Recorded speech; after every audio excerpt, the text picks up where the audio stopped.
Hi there, Steve Kaufman here.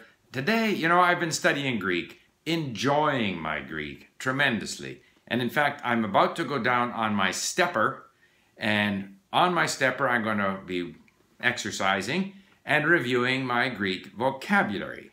By the way, I saw an article that said there's some research done which shows that if you can study languages while exercising, you are going to learn faster. They had two groups.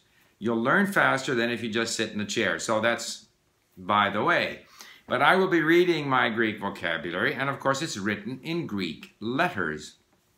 And I wanted to focus a bit on Greek letters because, to my mind, the joy that I get from reading Greek letters is a bit of a symbol, an example of the kind of pleasure and sense of achievement that we get when we learn languages. All my life, before I started learning Greek a few months ago, I've seen Greek letters, there are fraternity at university, Alpha, Delta, or whatever it might be, or, the Alpha and Omega of something, or Epsilon. So we're aware of the fact that there are these Greek letters, and every so often you see a reference to some Greek term and they'll write it up in Greek, and of course I could never read it. And now I can read it. I can read it. And this is the same sense of power and achievement that I had when I could suddenly read Chinese characters, or I could read Russian novels in the original. And I think Greek letters, like, it's sort of, in a way, quite scintillating. Greek letters preceded Roman letters because the Greek alphabet comes from the Phoenician alphabet.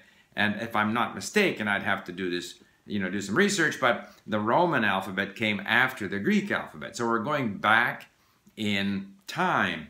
Apparently, ancient Greek is different from modern Greek, but it's written with the same letters. So I have this tremendous sense of discovery, of going back in time, connecting with something that's quite old.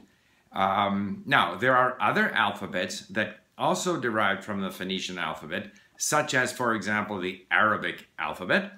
And when I study Arabic, I will learn that alphabet. I struggled a bit with Hebrew. I'm going back to Hebrew, but I've temporarily backed away. But it's sort of the first language where I was starting to read from right to left. The Uyghur alphabet, which is important in Asia, it was the alphabet of the Mongolians, and I believe of the Manchurians. And all of these alphabets originate with the Phoenician alphabet. But of course, the one that I'm using and enjoying now is the Greek alphabet. One other interesting point on the Greek alphabet, it's my understanding that all alphabets that write from right to left don't have vowels. And of course, the Arabic alphabet, the Phoenician alphabet, the Hebrew alphabet, they go from right to left and they have no vowels. The Greeks, when they imported the Phoenician alphabet, they also had no vowels, and they went from right to left. Then they introduced vowels, and they started going, there's a term which I forget, but which means as the ox plows the field, so that the Greek writing used to go from right to left, and then back to right again, and then back to left, and so forth.